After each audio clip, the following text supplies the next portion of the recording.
Hey kids, this is Teacher Dan. I'm really excited to be here. It's not as fun as being with you guys live when we're in the Central Kids Zone area, guys. I just really enjoy that. But hey, at least we're able to come to you today with the BGMC lesson and introduce our new pilot in a new country and get to know what God is doing and just prepare you guys for this next coming month of learning about this new country.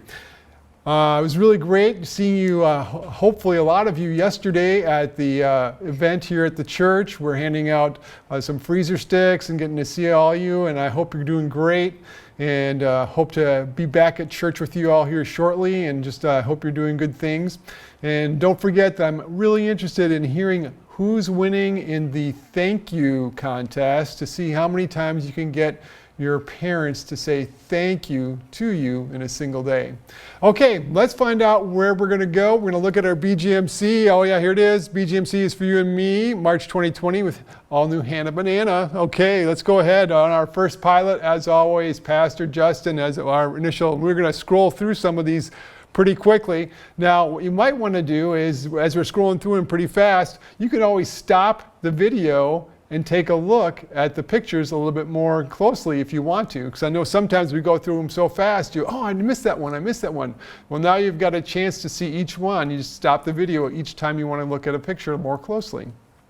So, we've got some great, some of these pilots, I don't know if I'd ever trust to really fly a plane. Would you? Not me, not Ant-Man, that's for sure. And there are some pilots I just get a little bit scared of. That's right. Now, we'll stop right there. That was our pilot the last time we were together as we did our March BGMC with Super BGMC Girl. Does she look familiar to you? I think so, Miss Hannah. Well, let me tell you a little secret. Well, when this whole COVID thing came out and everyone was social distancing, we were talking about that, and I think Miss Hannah took it a little too far. Oh my goodness, yeah. I said to her, Hannah, I don't think that's what they meant by social distancing. And here we are. Well, I don't know. Do you think she can fly a plane? Well, if she can get out to outer space, I think she can fly a plane. So let's find out where we're going today. Ooh, okay. All right, we can see it barely. Let's go ahead and check next screen. Romania. All right, Romania. You can see all the different countries around it. Right there's the Black Sea, and different Hungary, Ukraine, Slovakia. It's in Central Europe. It's a really neat country. Go ahead, next picture. And we're going to talk a little bit about some of the animals there. They have wild horses there. It's really cool. They roam about the countryside, and they're very popular with the people there. Go ahead. Wolves are in Romania, bobcats or lynx, go ahead. Boars, wild hogs. Now a lot of people in the US, they go hog hunting because they're pretty destructive right there. You can check out those tusks. No fun to meet one of those in the dark. Okay, grizzly bears. And of course now, here is a mountain carving of one of the most famous people in Romania. It's called, his name was Desi. Well, for short, it's about here you can barely read it. It's called Despalibus Rex, and he was like a hero there. And I was talking to Miss Hannah about that, and she thought, BGMC, that's for heroes too. And so we thought, okay, so we'll go ahead and do something for her. Oh my goodness. Can you believe that? I was like, I had no idea that they could do that over there in Romania so fast. And I don't know, I think she looks pretty good. What do you guys think? Sure thing. Okay, let's go on. Now in Romania, because there's a lot of mountains, the roadways can be a little bit twisty. Check this out. And then we got one more picture. How would you like to take a car in that? I think I'd get sick just driving down those roads just because they're so twisty and turny. Okay, in our next picture, there's a lot, in their culture, they wear a lot of different cultural outfits, and they do different dances and things for celebrating on event days like this. They all dress up, and it's just so really cool to see that. Now, one of the things Romania is very famous for are castles, and we're going to go ahead and go through some of these castles. They even have a castle. Go ahead. They they call it the Count Dracula Castle. It's where Vlad the Impaler, that's the guy who's Count Dracula, lived. And they have all those different castles in Romania. All right. They also has a parliament building there, as well as I think the next picture is another picture of the backside. Then they have a lot of churches in Romania, which I was surprised to find out. I didn't realize they had so many different churches in Romania. And Romania is actually a fairly Christian nation, but they still need to know Jesus because not everyone believes in Jesus. Go ahead. And that's a monastery. Now this is a really cool, I think the next picture. This is really cool. This is their opera house. If you look really closely, these are like marble pillars all through here, and up on the ceiling it's all decorated in gold. And check that out. Isn't that cool? I found that and I thought, wow, it'd be so cool to go visit there in Romania. Now, one thing in Romania they do have is a lot of snow. A lot of snow. That's the roof right over there of a house, barely peeking out. They get snow big time. They're up in the mountains. You can see look at that, people walking, how high those snow drifts are. They plow those. And then here we are, check this car out. Oh, I missed that one.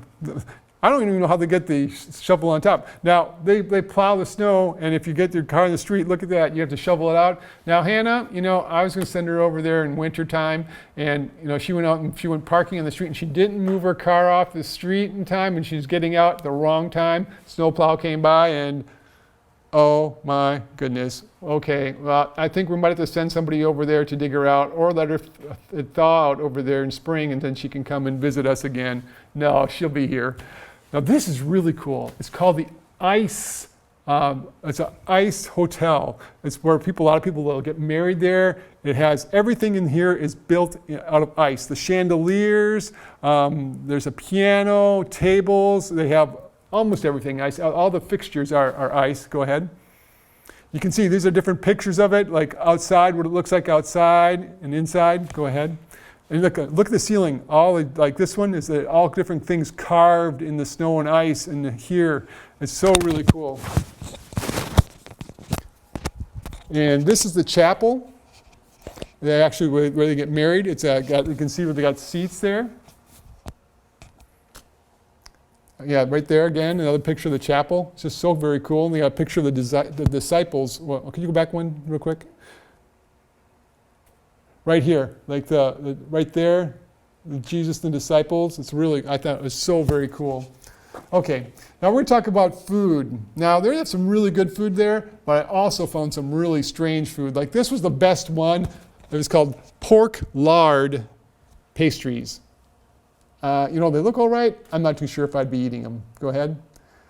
Then they have liver sausage, tripe soup, which is gut soup, like made out of intestines and stuff. Not too good to me. Pork jelly, I don't think so. Head cheese, lamb haggis, Oh, okay, that was the last one, but this is something that I think you think will be really cool. During the Easter season, they paint eggs, and not like we dye them and stuff.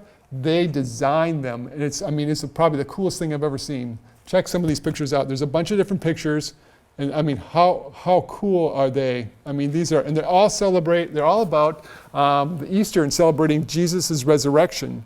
And if we'll stop here for a second, like the different lines and different symbols, shapes, all have different meanings, and I'm not sure what they all mean. Like a circle means eternity, a line up means life, and all these different things, but they're very designed specifically for a reason. I thought they're just so cool. Go ahead.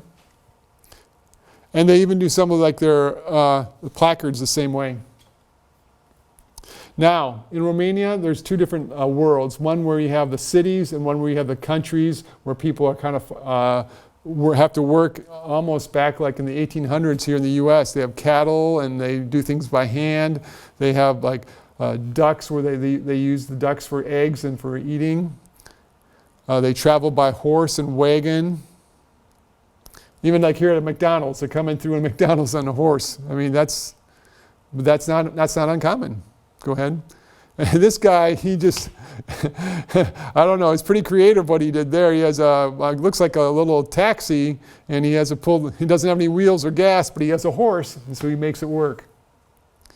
And there's another pig, they have pigs here, and they raise and butcher them, same with sheep. Now you can kind of see here, it doesn't look like a very rich place. A lot of people who live in poverty. Go ahead. And here's another picture, just people living in really difficult circumstances. They're picking through trash to find stuff that they can sell so they can have food to eat. Again, I don't think any of us live in anything like this. And this is a young little girl that, probably would be going to our children's kids zone or Central Kids if she lived here. That's her age. Go ahead. So we have missionaries in Romania right now, kids, that they're helping these children and families find Jesus. And what we do with the BGMC money, we have a thank you letter right here from one of our missionaries for what BGMC helps them do to reach kids for Jesus. And everything you do, and no matter what you do with the money you raise for BGMC, it goes to bring kids the gospel message so that they can know about Jesus. And what I'd like for you kids to do right now is think of ways, ask your parents, what can I do for BGMC? How can I help? Because there are kids all over the world who desperately need to hear about Jesus. And some of these kids, first they need to have some food to eat and a place to live. And BGMC helps with that. And every penny you give, it makes a difference, guys. So do what you can, and we're going to be back together soon. I really look forward to seeing you, celebrating BGMC in the different countries we visit. And I know you guys can do it. So keep up the good stuff. I can't wait to talk to you guys, and have a great week.